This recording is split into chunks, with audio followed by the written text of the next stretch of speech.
Aspirants, welcome to our channel we the hopeful CSE aspirants. तो अब हम यहाँ इस चैनल पे अभी हम पॉलिटी सीरीज़ कर रहे हैं, जिसमें हमने सबसे पहला चैप्टर जो हिस्टोरिकल बैकग्राउंड वो स्टार्ट किया हुआ है। इसके हम 2 पार्ट ऑलरेडी कर चुके हैं और अब आज तीसरा पार्ट है जिसमें ये चैप्टर कंप्लीट हो जाएगा। इस पार्ट में हम basically Simon commission, communal award, government of India act 1935 और इंडिपेंडेंस एक्ट 1947 ये पढ़ेंगे। तो उससे पहले हम थोड़ा पुराना रिवाइज़ कर लेते हैं। पार्ट 1 और पार्ट 2 को फटाफट से रिवाइज़ कर लेते हैं, ज़्यादा टाइम नहीं लेंगे। तो चलिए, पहले ये हमारा part 1 of the Indian constitution था, जो हम एवोल्यूशन ऑफ इंडियन कॉन्स्टिट्यूशन का पार्ट 1 था, जिसमें हमने पहले टाइमलाइन पढ़ी थी कि 1608 में ब्रिटिश इंडिया में आते हैं, 1757 में बैटल ऑफ प्लासी होती है, 1764 में बैटल ऑफ बक्सर होती है, फिर इनको 1765 में दीवानी राइट्स मिल जाते हैं बंगाल, बिहार और उड़ीसा के, जिससे इनकी टेरिटोरियल और पॉलिटिकल एडमिनिस्ट्रेशन स्टार्ट हो जाती है। ट्रेड से हट के ये इंडिया के पॉलिटिक्स में भी इन्वॉल्व होना स्टार्ट हो जाते हैं, टेरिटरीज एक्वायर करना स्टार्ट कर देते हैं। जब हम एवोल्यूशन ऑफ इंडियन कॉन्स्टिट्यूशन की बात करते हैं तो इसको हम 2 पार्ट्स में डिवाइड कर लेते हैं, company rule, crown rule. Company rule में चार्टर सीरीज़ चलती है हमारी, और क्राउन रूल में हमारी गवर्नमेंट ऑफ इंडिया एक्ट और इंडियन काउंसिल्स एक्ट की सीरीज़ चलती है। तो कंपनी रूल की जब हम बात करते हैं, इसमें हमारे बेसिकली 7-8 एक्ट आते हैं। पहला रेगुलेटिंग एक्ट ऑफ 1773 है, फिर अमेंडिंग एक्ट ऑफ 1781 आता है, फिर उसके बाद पिट्स इंडिया एक्ट ऑफ 1784 आता है, उसके बाद एक्ट ऑफ 1786 आता है, charter act of 1793, charter act of 1813, charter act of 1833 और लास्ट चार्टर सीरीज़ का एक्ट, चार्टर एक्ट ऑफ 1853। तो इसके अगर डिटेल चाहिए तो पुराने वीडियोस देख लीजिएगा। और ये हमारा पार्ट 2 में हमने किया था क्राउन रूल में जो काउंसिल्स एक्ट थे। सबसे पहला हमारा act of good governance of India, जिसको गवर्नमेंट ऑफ इंडिया एक्ट 1858 भी बोला जाता है। इसमें जो हमारा सबसे पहली चीज़ हुई थी, गवर्नर जनरल ऑफ इंडिया के जो डेजिग्नेशन हटा के वॉइस रॉय ऑफ इंडिया का डेजिग्नेशन दे दिया था। और कैनिंग हमारे ऐसे पहले वॉइस रॉय बने थे। डबल गवर्नमेंट का सिस्टम अबॉलिश हो जाता है, सेक्रेटरी ऑफ स्टेट की नई पोस्ट डेजिग्नेशन क्रिएट कर दी जाती है, जो कि 15 मेंबर की काउंसिल होती है। और लॉर्ड स्टैनली जो है हमारे, वो फर्स्ट सेक्रेटरी ऑफ स्टेट बनते हैं। ये जो बॉडी है, इसके ऊपर केस किया भी जा सकता है और ये भी केस कर सकती है in both India as well as in England. फिर इंडियन काउंसिल्स एक्ट 1861 आता है, जो important constitutional landmark as play करता है हमारे इंडिया की पॉलिटिकल और कॉन्स्टिट्यूशनल हिस्ट्री में। इसमें जो है इंडियंस को लॉ मेकिंग प्रोसेस में एसोसिएट रिप्रेजेंट करना शुरू कर दिया जाता है। तो 3 मेंबर्स हैं जो इनको नॉमिनेट करते हैं वॉइस रॉय अपनी लेजिस्लेटिव काउंसिल में। वो है राजा ऑफ बनारस, महाराजा ऑफ पटियाला और सर दिनकर राव।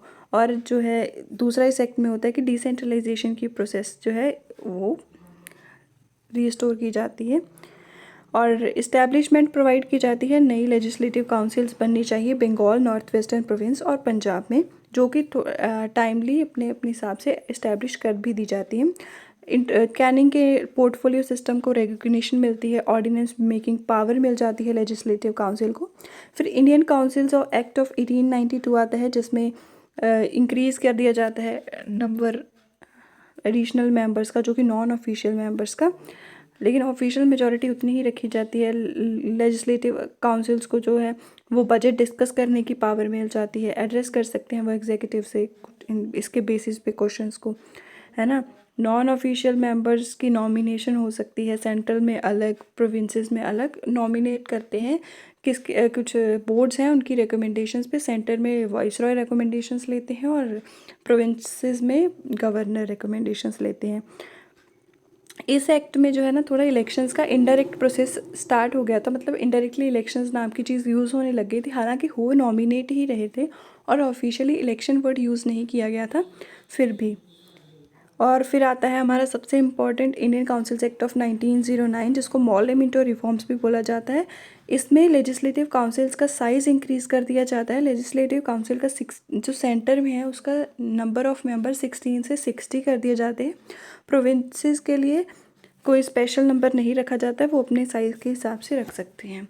उसके बाद इसमें होता है कि सप्लीमेंट्री क्वेश्चंस पूछने की परमिशन वगैरह मिल जाती है। उसके जो लेजिस्लेटिव काउंसिल है उसके थोड़े फंक्शंस बढ़ा दिए जाते हैं, बजट पे रेजोल्यूशंस मूव कर सकते हैं वो, और बहुत। और ये प्रोवाइड करता है कि जो हमारे इंडियंस हैं उनको भी एग्जीक्यूटिव काउंसिल में एसोसिएट किया जाए, उनको भी परफॉर्म करना, मतलब थोड़ा रिप्रेजेंटेशन मिलनी चाहिए। तो सत्येंद्र प्रसाद सिन्हा हैं जो पहले इंडियन हैं जो वाइसरॉय के एग्जीक्यूटिव काउंसिल को ज्वाइन करते हैं as a law member. Introduce करते हैं कम्युनल रिप्रेजेंटेशन का सिस्टम जो है वहाँ पे। एक्चुअली यहाँ पे कम्युनल सेपरेट इलेक्टोरेट्स हैं उनको लीगलाइज कर दिया जाता है, पर सिर्फ मुस्लिम्स के लिए ही है इस एक्ट में। इसीलिए इसको लॉर्ड जो मिंटो है उसको फादर ऑफ कम्युनल इलेक्टोरेट भी बोला जाता है। फर्दर जब हम गवर्नमेंट ऑफ इंडिया एक्ट 1919 की बात करते हैं तो इसमें जो है फर्स्ट कॉन्स्टिट्यूशनल लैंडमार्क होता है जब इंडिया में रिस्पॉन्सिबल गवर्नमेंट जो है इंट्रोड्यूस करने की बात की जाती है, इस एक्ट में की जाती है। इसको मॉन्टेगू शेम्सफोर्ड रिफॉर्म्स भी बोला जाता है। और ये सेंट्रल और प्रोविंशियल सब्जेक्ट्स को अलग अलग कर देता है उनके रिस्पेक्टिव लिस्ट के अकॉर्डिंग। 2 हाउसेज बन जाते हैं, डायरकी की इस्टेब्लिशमेंट हो जाती है, अपर हाउस और लोअर हाउस। बाइकैमरलिज्म आ जाता है, बाइकैमरलिज्म लेजिस्लेचर जिसमें अपर हाउस लोअर हाउस होता है। ठीक है, डुअल स्कीम ऑफ गवर्नमेंट्स यानी कि डायरकी भी ट्रांसफर और रिजर्व सब्जेक्ट्स के थ्रू आ जाती है। वाइसरॉय की जो एग्जीक्यूटिव काउंसिल है उसमें 6 में से 3 इंडियन मेंबर्स होंगे। और कम्युनल रिप्रेजेंटेशन जो पिछले में लीगलाइज कर दी गई थी सेपरेट इलेक्टोरेट, वो सिर्फ पहले मुस्लिम्स के लिए थी। इसमें 6 इंडियन क्रिश्चियंस, एंग्लो इंडियंस और यूरोपियंस के लिए भी कर दी जाती है। एक हाई कमिश्नर ऑफ इंडिया का ऑफिस लंदन में इस्टेब्लिश किया जाता है। कुछ पावर सेक्रेटरी ऑफ स्टेट के पास रहने दिए जाते हैं, कुछ हाई कमीशन ऑफ इंडिया को हाई कमिश्नर को ट्रांसफ़र कर दिए जाते हैं। एक सिविल सर्विसेज के लिए एक पब्लिक सर्विसेज कमीशन इस्टेब्लिश किया जाता है जो सिविल सर्वेंट्स को रिक्रूट करेगा लीग कमीशन के अंडर। और ये फर्स्ट टाइम है कि प्रोविंशियल बजट से है सेंट्रल बजट से अलग किए जाते हैं और प्रोविंशियल लेजिस्लेचर्स हैं वो अपना बजट जो है बना सकते हैं।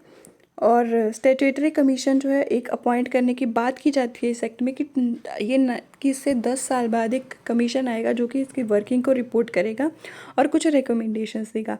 वो 1919 में ये एक्ट आता है और इसके 10 साल बाद आना होता है, यानी कि 1929 में आना होता है, लेकिन वो इससे 2 साल पहले 1927 में आ जाता है, जिसको हम साइमन कमीशन बोलते हैं, जिसको हम अभी आगे पार्ट 3 में पढ़ने वाले हैं। तो ये हमारे पार्ट 1 और पार्ट 2 थे। और यहाँ से हमारा स्टार्ट होता है part 3 and the final part of this chapter, Simon commission. Simon commission जो है एक 7 मेंबर स्टैट्यूटरी कमीशन है जो अपने टाइम के 2 साल पहले आता है, यानी कि ये 1929 में आना चाहिए, लेकिन ये आता क्या कब है, ये 1927 में आ जाता है।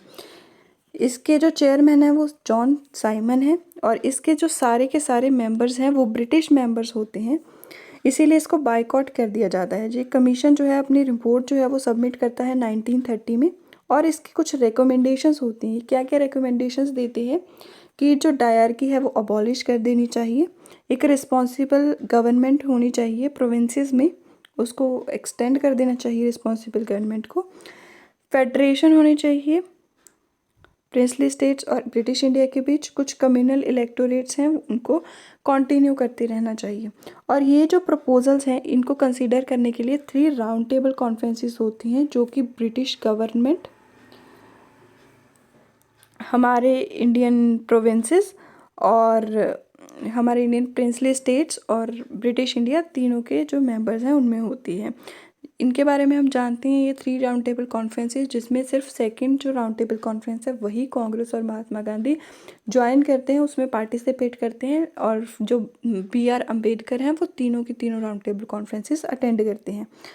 इन तीनों के बेसिस पे जब ये तीनों राउंड टेबल कॉन्फ्रेंसेस हो जाती हैं तो इसमें जो डिस्कशंस हुई हैं उसके बेसिस पे एक वाइट पेपर बनता है on constitution, white paper on constitutional reforms जो प्रिपेयर किया जाता है और सबमिट कर दिया जाता है joint select committee British parliament की को। और ये जो रिकमेंडेशंस हैं इनको इनकॉर्पोरेट किया जाता है गवर्नमेंट ऑफ इंडिया एक्ट 1935 में, पर कुछ चेंजेस के साथ। जैसे कि इसमें लिखा होता है बिल्कुल वैसा नहीं होता है, थोड़ी सी सिचुएशन या टाइम के अकॉर्डिंग चेंजेस कर दिए जाते हैं इसमें, फिर वो 1935 का एक्ट आता है। अब कम्युनल अवार्ड्स की बात करते हैं। जो कम्युनल अवार्ड्स हैं वो 1932 में रमसे मैकडॉनल्ड, जो कि उस टाइम पे प्राइम मिनिस्टर थे ऑफ ब्रिटेन, वो माइनॉरिटीज़ की रिप्रेजेंटेशन के लिए एक स्कीम अनाउंस करते हैं जो कि होती है कम्युनल अवार्ड। और इससे जो है, जो पहले से एग्जिस्टिंग सेपरेट इलेक्टोरेट्स का सिस्टम है वो तो चलेगा ही, पर इससे डिप्रेस्ड क्लासेस जो हैं वो भी, डिप्रेस्ड क्लासेस जैसे कि एससीज के लिए, शेड्यूल्ड कास्ट के लिए भी इसको इंक्रीज़ कर दिया जाता है। तो इस कम्युनल रिप्रेजेंटेशन के अगेंस्ट होते हैं गांधी जी, तो इसलिए वो एक फास्ट अनटू डेथ पे बैठ जाते हैं, एक जिसमें येरावड़ा जेल में। और इस सब को सॉर्ट आउट करने के लिए एक पैक्ट साइन होता है जिसको हम पूना पैक्ट बोलते हैं। इसमें जो सेपरेट इलेक्टोरेट्स की जगह ये कर दिया जाता है कि रिप्रेजेंटेशन दे दी जाएगी, इलेक्शंस वही होंगे नॉर्मल, लेकिन उसमें जनरल इलेक्शंस में शेड्यूल कास्ट को रिजर्व्ड सीट्स दे दी जाएंगी हर कम्युनिटी को, सिर्फ इनको नहीं बल्कि हर कम्युनिटी को रिजर्व्ड सीट्स दे दी जाएंगी। फिर आता है हमारा गवर्नमेंट ऑफ इंडिया एक्ट 1934, जो कि सेकेंड माइलस्टोन था रिस्पॉन्सिबल गवर्नमेंट ऑफ इंडिया की तरफ। ठीक है, ये एक लेंथी और डिटेल्ड डॉक्यूमेंट है जिसके 321 सेक्शंस और 10 शेड्यूल्स हैं। इसमें इसके फीचर्स क्या क्या हैं इस एक्ट के। इस्टेब्लिशमेंट प्रोवाइड करता है एक ऑल इंडिया फेडरेशन की, जिसमें प्रोविंसेस और प्रिंसली स्टेट्स यूनिट्स की तरह होंगे। तीन फेडरेशन की इस्टेब्लिशमेंट की जाती है। जो पावर्स हैं वो सेंटर और स्टेट में डिवाइड कर दी जाती हैं। सेंटर और प्रोविंसेस में federal list, provincial list, concurrent list. Federal list 59 items हैं, प्रोविंशियल लिस्ट में 54 आइटम्स हैं और कॉन्करेंट लिस्ट में 36 आइटम्स हैं। कॉन्करेंट लिस्ट में स्टेट और सेंटर और प्रोविंसेस जो दोनों मिलके काम करेंगे जिन आइटम्स पे, जिन कामों पे, वो इसमें आइटम्स ऐड कर दी जाती हैं। ये जो फेडरेशन है पावर्स का, ये कभी भी वर्क में नहीं आता है क्योंकि प्रिंसली स्टेट्स इसको ज्वाइन नहीं करते हैं। और इसमें कोशिश की जाती है कि अबॉलिशन की जाए डायरकी की।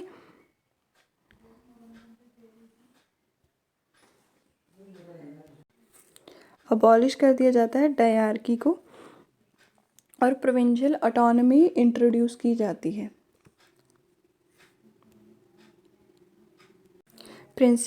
प्रोविंशियल ऑटोनॉमी का मतलब है कि प्रोविंसेस जो हैं वो ऑटोनॉमस यूनिट की तरह काम कर सकते हैं। वो अपनी एडमिनिस्ट्रेशन जो है उसको, गवर्नर जो है वहाँ का प्रोविंस का, वो अपने मिनिस्टर्स की एड और एडवाइस पे उसकी एडमिनिस्ट्रेशन कर सकता है। लेकिन ये जो एक्ट है ये 1937 में ये जो प्रोविज़न है वो इफ़ेक्ट में आता है और इसको डिसकंटिन्यू कर दिया जाता है 1939 में। फिर उसके बाद होती है डायरकी इंट्रोड्यूस की जाती है सेंट्रल लेवल पे, जो कि वो भी मतलब इफ़ेक्ट में नहीं आ पाती है, उसको भी डिसकंटिन्यू करना पड़ता है, वो भी ऑपरेशन में नहीं आ पाती है। फिर उसके बाद इसी एक्ट में इंट्रोडक्शन की जाती है बाईकैमरलिज्म की, मतलब अपर हाउस और लोअर हाउस की। 11 स्टेट्स में से, 11 प्रोविंसेस में से 6 में ये अलाउ की जाती है। वो है आंध्र प्रदेश, तेलंगाना, बिहार, यूपी, कर्नाटका और महाराष्ट्र। काउंसिल ऑफ इंडिया को अबॉलिश कर दिया जाता है, जो कि इस्टेब्लिश की गई थी गवर्नमेंट ऑफ इंडिया एक्ट 1858 के थ्रू। जो फ्रेंचाइजी है उसको, एडल्ट फ्रेंचाइजी है उसको इंक्रीज़ कर दिया जाता है, यानी कि जो पहले अब 10% ऑफ पॉपुलेशन है उसको वोटिंग राइट मिल जाता है। Provided for the establishment of RBI to control the currency and the credit of the country. अब जो आरबीआई है, कुछ उसके फैक्ट देख लेते हैं। जो आरबीआई है वो इस्टेब्लिश इस एक्ट के थ्रू होती है, गवर्नमेंट ऑफ इंडिया एक्ट 1935, और इसको नेशनलाइज किया जाता है आफ्टर इंडिपेंडेंस 1949 में। और जो फर्स्ट गवर्नर ऑफ आरबीआई हैं वो हैं सर ऑसबॉर्न स्मिथ।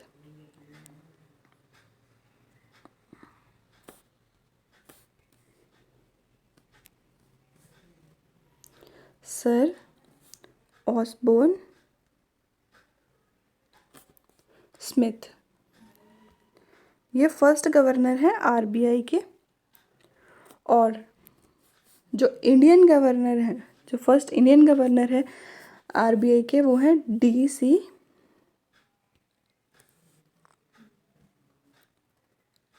देशमुख।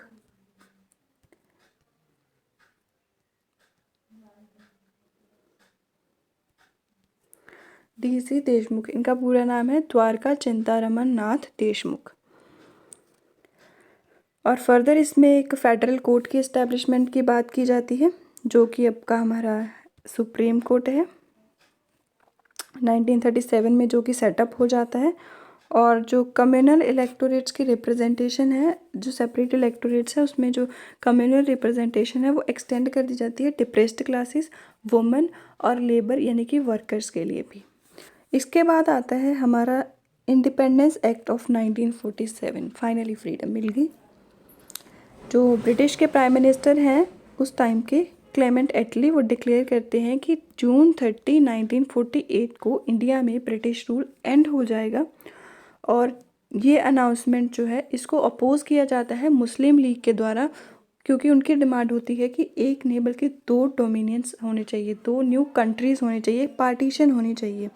तो जून 3, 1947 को दोबारा एक डिक्लेरेशन आती है जिसमें कहा जाता है कि ये जो कॉन्स्टिट्यूशनल असेंबली ऑफ इंडिया है ना, जो भी कॉन्स्टिट्यूशन फ्रेम करेगी, इसके जो प्रोविजंस हैं, कॉन्स्टिट्यूशन है ये वाला, इसको सिर्फ उन्हीं पे लागू किया जा सकता है जो इसे एक्सेप्ट करने के लिए विलिंग है।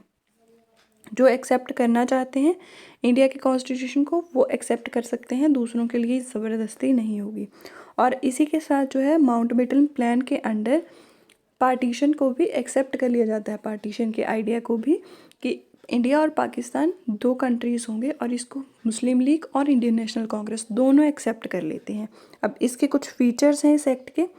ब्रिटिश रूल जो है वो इंडिया में एंड हो जाता है और डिक्लेरेशन बन दी जाती है कि इंडिया एक सॉवरेन स्टेट होगा 15 अगस्त 1947 से।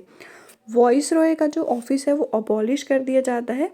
और लेकिन जो है और जो गवर्नर जनरल की पोस्ट रहती है अभी, और उसको ब्रिटिश जो है वो अपॉइंट करेंगे on the recommendations of provincial, जो भी उनकी असेंबली है उनके उस डोमिनियन की, उनकी रिकमेंडेशंस के बेसिस पे। और ये कॉन्स्टिट्यूटेंट असेंबलीज जो हैं दोनों कंट्रीज़ की, उनको एम्पावर कर देते हैं कि वो दोनों अपने हिसाब से अपने अपने कंट्रीज़ के लिए कॉन्स्टिट्यूशंस फ्रेम कर सकते हैं। और जब तक कॉन्स्टिट्यूशन इन्फोर्स नहीं हो जाता, बन नहीं जाता, तब तक ये जो लेजिस्लेटिव, ये जो कॉन्स्टिट्यूटेंट असेंबलीज़ हैं, यही एज लॉ मेकिंग या फिर एडमिनिस्टर इनको कंटिन्यू करेंगी, एक लेजिस्लेटिव असेंबली की तरह काम करेंगी। और फिर सेक्रेटरी ऑफ स्टेट का जो ऑफिस है, secretary of state for India का, वो भी अबॉलिश कर दिया जाता है और उसके फंक्शंस जो हैं वो ट्रांसफ़र कर दिए जाते हैं secretary of state for Commonwealth affairs को। ब्रिटिश पैरामाउंटेसी एंड हो जाती है, जितनी भी ट्रीटीज प्रिंसली स्टेट्स और ट्राइबल एरियाज़ के साथ थी वो ख़त्म हो जाती हैं, कोलैप्स हो जाती हैं। फ्रीडम जो है वो ग्रांट कर दी जाती है इंडियन प्रिंसली स्टेट्स को कि या तो वो इंडिया के साथ रह लें, या वो पाकिस्तान के साथ रह लें, या फिर वो अपना इंडिपेंडेंट रह सकती हैं, कि दोनों कंट्रीज़ में से अगर किसी का भी पार्ट नहीं बनना चाहती तो अपना इंडिपेंडेंट भी वो रह सकती हैं। इसी वजह से कश्मीर इशू हुआ था। It provided for the governance of each of the dominions and the provinces by the Government of India Act। अभी जब तक कॉन्स्टिट्यूशन बन नहीं जाता, इन्फोर्स नहीं हो जाता, तब तक संभालेंगी तो कॉन्स्टिट्यूटेंट असेंबलीज ही सारे लॉज वगैरह को। लेकिन वो काम किसके अकॉर्डिंग करेंगे, कौन सा एक आइडियल भी तो होना चाहिए, होना भी तो चाहिए उस टाइम के लिए कॉन्स्टिट्यूशन कि किसके लॉज के अकॉर्डिंग वर्किंग होगी। तो वो गवर्नमेंट ऑफ इंडिया एक्ट 1935 के अंडर होगी। और दोनों की दोनों डोमिनियंस जो हैं, दोनों के दोनों कंट्रीज़ जो हैं, वो अपने हिसाब से इसको थोड़ा अगर मॉडिफाई करना चाहें तो कर सकते हैं गवर्नमेंट ऑफ इंडिया एक्ट 1935 को, और उसके हिसाब से अपना कॉन्स्टिट्यूशन फ्रेम कर सकते हैं और रूल चला सकते हैं, अपनी सॉवरेन, अपना कंट्री की एडमिनिस्ट्रेशन कर सकते हैं। गवर्नर जनरल ऑफ इंडिया और प्रोविंशियल गवर्नर्स जो हैं इंडिया के प्रिंसली स्टेट्स के, उनको जो है डी फैक्टो बना दिया जाता है, मतलब अब वो हेड हो जाते हैं, ठीक है, वो पावर संभालेंगे अब अपनी काउंसिल की हेल्प से। इट ड्रॉप्ड, जो रॉयल टाइटल्स थे ना किंग ऑफ इंग्लैंड के, उसमें जो एम्परर ऑफ इंडिया का टाइटल है वो ड्रॉप हो जाता है। सिविल सर्विसेज, जो सर्विसेज कमीशन है, उनको भी मतलब डिसकंटिन्यू कर दिया जाता है। लेकिन जो सिविल सर्वेंट्स अभी अपॉइंटेड थे इस टाइम पे, और उनका जो टेन्योर है वो भी रहता था, पेंडिंग था, अभी कंप्लीट नहीं हुआ था, तो वो एज अ सिविल सर्वेंट्स अभी भी कंटिन्यू कर सकते हैं और उनको सारी की सारी टिल देयर रिटायरमेंट फैसिलिटीज़ मिलेंगी, उसके जो फ़ायदे हैं वो मिलेंगे। और फिर फाइनली 15 अगस्त के मिडनाइट में पार्टीशन हो जाता है, इंडिया को फ्रीडम मिल जाती है। 14 अगस्त पाकिस्तान का इंडिपेंडेंस डे और 15 अगस्त इंडिया का इंडिपेंडेंस डे। और इस दो डोमिनियंस में माउंट बेटन जो है वो पहले गवर्नर जनरल बनते हैं इंडिया के डोमिनियन के, और वो जवाहरलाल नेहरू को स्वर कराते हैं as a first prime minister of independent India. और जो हमारी कॉन्स्टिट्यूटेंट असेंबली है वो पार्लियामेंट बन जाती है इंडिया की उस टाइम के लिए। तो ये हमारे यहाँ पर सारा का सारा चैप्टर ख़त्म हो जाता है। इसके बाद इसमें दो टेबल्स हैं, जिसमें सबसे पहले तो इंटरिम गवर्नमेंट, मतलब जब ये कॉन्स्टिट्यूटेंट असेंबली के अकॉर्डिंग जो भी डिपार्टमेंट जिस भी मेंबर को दिया गया था, है ना, कोई भी पोर्टफोलियो दिया गया था। और उसके बाद first cabinet of free India में जिन मेंबर्स को जो जो पोर्टफोलियोज मिले थे, जैसे कि जब हम इंटरिम गवर्नमेंट की बात करते हैं तो सरदार वल्लभ भाई पटेल जो है उनको होम इंफॉर्मेशन और ब्रॉडकास्टिंग का पोर्टफोलियो मिलता है, और इंडिपेंडेंस के बाद भी उनके पास यही पोर्टफोलियो होता है, सेम ही। इस तरह से मतलब थोड़े बहुत चेंज होते हैं, शफल हो जाते हैं पोर्टफोलियोज, तो वो बुक में दिए गए हैं, तो उसमें से पढ़ लीजिएगा। फ़िलहाल चैप्टर ख़त्म हो चुका है ये। Thank you so much. अगर आपको हमारी ये जो वीडियो है वो अच्छी लगी, उससे आपको थोड़ा भी फ़ायदा हुआ, तो प्लीज़ लाइक, शेयर, सब्सक्राइब और कमेंट करके बताइएगा। अगर कुछ गलती हो तो वो भी बताइएगा। Thank you so much.